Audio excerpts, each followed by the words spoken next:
देखो, आज हम लोग का सेकेंड चैप्टर स्टार्ट कर रहे हैं हम लोग बिजनेस स्टडीज़ का, जिसका नाम है job analysis and man power planning.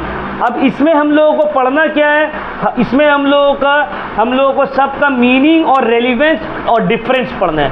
Meaning, relevance and difference. तो सबसे पहले आ जाते हैं जॉब एनालिसिस का मतलब क्या है। What do you mean by job analysis?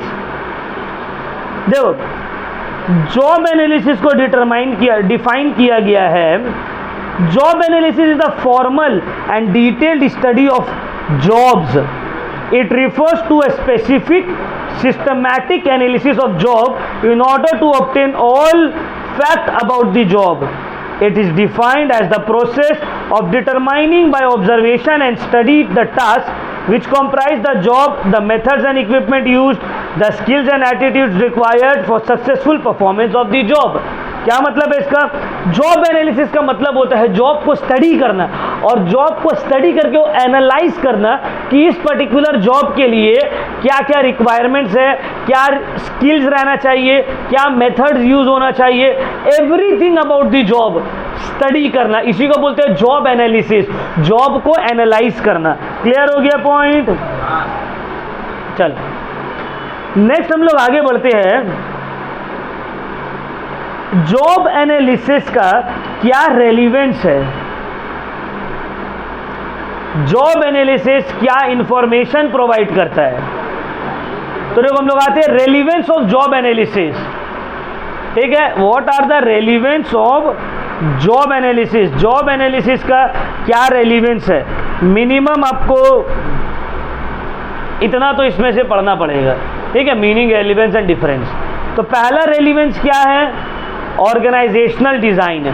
सबसे पहला रेलिवेंस जॉब एनालिसिस का है कि जॉब एनालिसिस जॉब्स को क्लासिफाई करने में हेल्प करता है। इसमें स्किल्ड जॉब है, ये अनस्किल्ड जॉब है, इसमें वाइट कॉलर वर्कर चाहिए, इसमें ब्लू कॉलर वर्कर चाहिए। समझ में आया? कॉर्पोरेट्स में जो जॉब रहते हैं, मतलब प्राइवेट। ठीक है।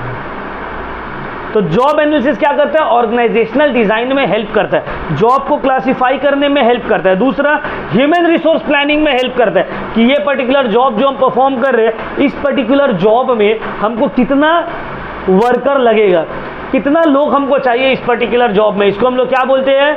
इसको हम लोग बोलते हैं ह्यूमन रिसोर्स प्लानिंग। तो जॉब एनालिसिस करने से आपको डिटेल्ड में पता लग पाएगा कि आपको कितना पर्टिकुलर वर्कर चाहिए इस पर्टिकुलर जॉब के लिए। तीसरा, रिक्रूटमेंट एंड सिलेक्शन। अगर जॉब एनालिसिस सही से होगा तो आप बता सकते हैं कि किस तरह से हम लोग वर्कर्स को रिक्रूट करेंगे और कौन सा बेसिस पे सिलेक्ट करेंगे। ये जो जॉब हम एनालाइज किए तो इसमें कितना हमको स्किल चाहिए, क्या लेवल ऑफ एजुकेशन चाहिए, फिजिकल क्राइटेरिया वर्कर का क्या रहना चाहिए, ये सब में हेल्प करेगा। ट्रेनिंग एंड डेवलपमेंट में हेल्प करेगा। फॉर एग्जाम्पल, अगर तुम एक पर्टिकुलर जॉब में किसी को प्लेस कर रहे हो तो जब तक तुम जॉब को सही से एनालाइज नहीं करोगे किस टाइप का जॉब है, तो तुम ट्रेनिंग कैसे दोगे, कौन सा बेसिस पे दोगे? समझ में आया बात? नेक्स्ट आता है, हाँ, नेक्स्ट आता है performance appraisal. Point number 6, performance appraisal. जब तक तुम जॉब एनालाइज नहीं करोगे तो सबको तुम किस तरह से जज करोगे? किस तरह से जज करने का मीनिंग क्या है? जज करने का मीनिंग है वो लोग किसको, कौन अच्छा किया, कौन खराब किया। ठीक है, अप्रेस कैसे करके करेंगे, प्रमोट कैसे करके करेंगे।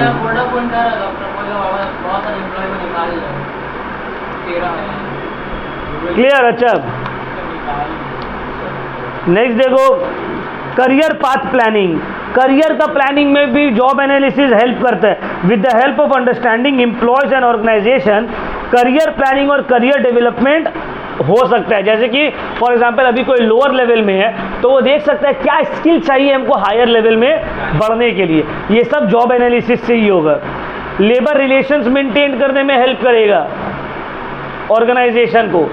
ठीक है, ये सब जॉब एनालिसिस में आ जाता है। अब जॉब एनालिसिस का 3 पार्ट है। जॉब एनालिसिस को हम लोग क्लासिफाई कर सकते हैं 3 पार्ट में। एक है जॉब डिस्क्रिप्शन, मतलब जॉब क्या है, क्या जॉब है, what job is. Job description बताता है what job it is.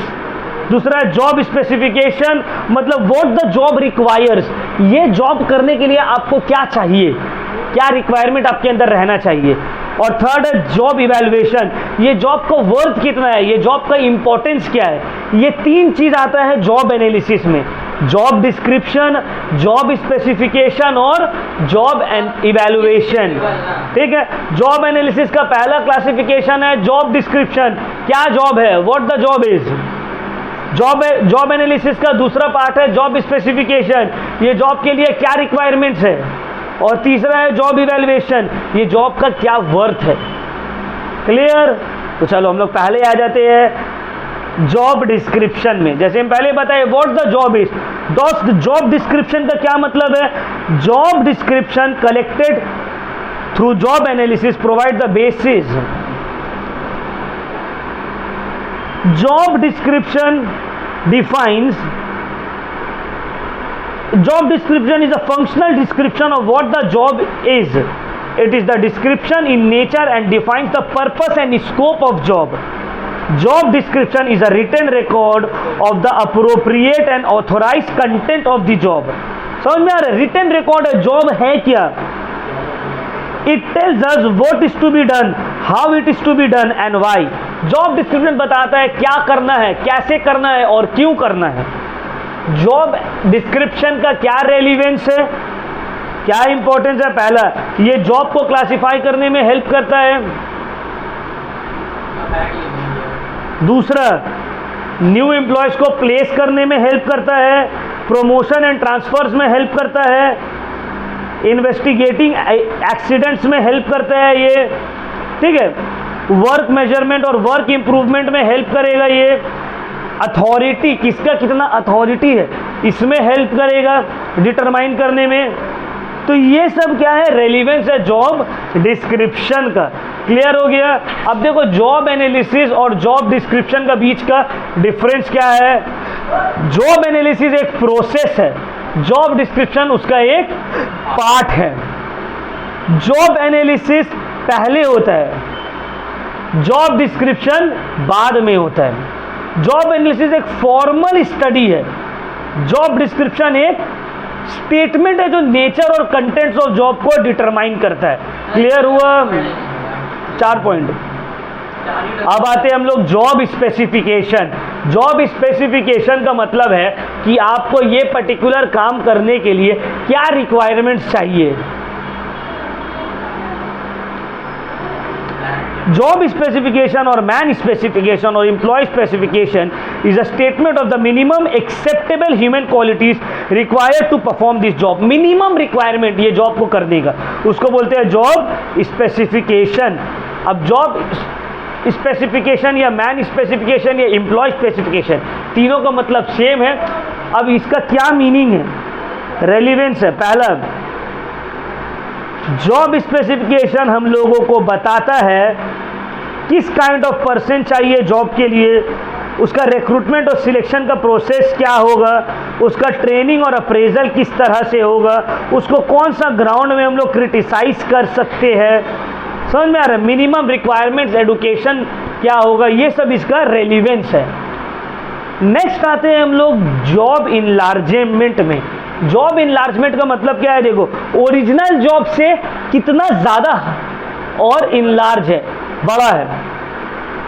Job enlargement is the process of increasing the scope of job by adding more task to it. मतलब मान लो कोई टीचर है, पहले हिस्ट्री पढ़ा रहे हैं, उसको जो है लैंग्वेज भी पढ़ानी दे रही है, ये क्या हो गया, जॉब इनलार्जमेंट, उसका काम को बढ़ा दिए। It widens and makes the task more complicated.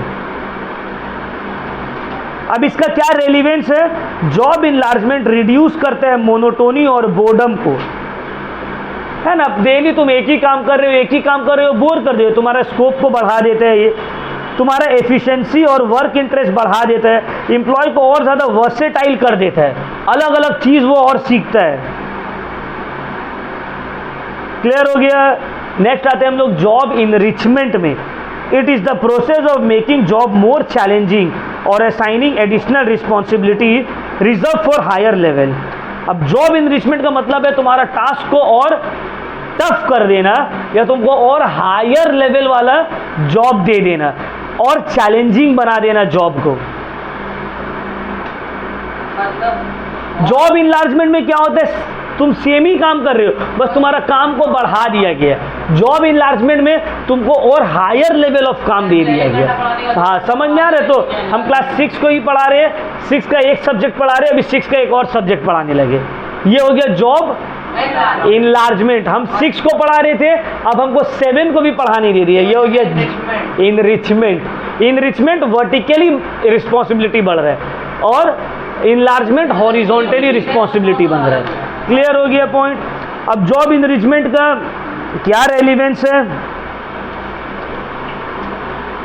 पहला, it makes the job interesting, it increases job satisfaction, it motivates employees to hold a higher level of job.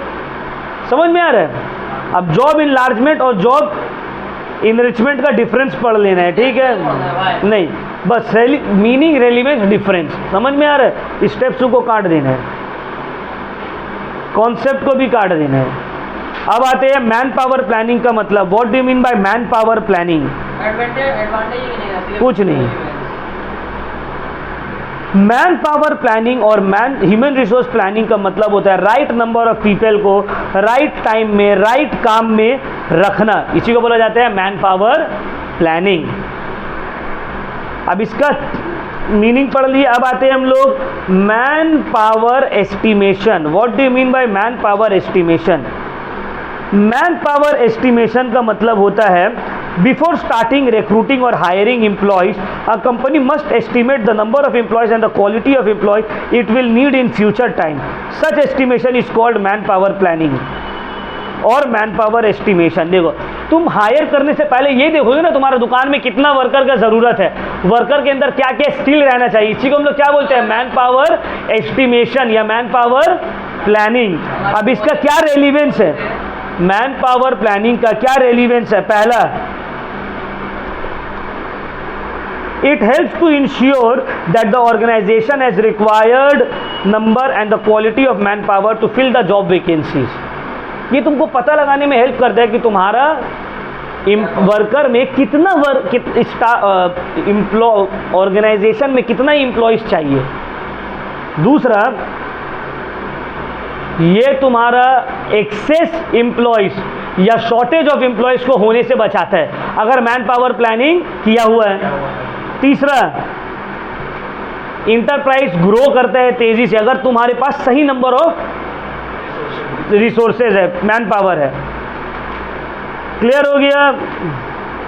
In physical infrastructure बनाने में help करता है कि कितना worker चाहिए तुमको। समझ में आ रहा है? ये सब मैन पावर प्लानिंग का या मैन पावर एस्टिमेशन का रेलिवेंस है। तो देखो, एक बार हम लोग आ जाते हैं रिवीजन में। हम लोग क्या क्या पढ़े? हम लोग पढ़े जॉब एनालिसिस का क्या मतलब है, उसका क्या रेलिवेंस है।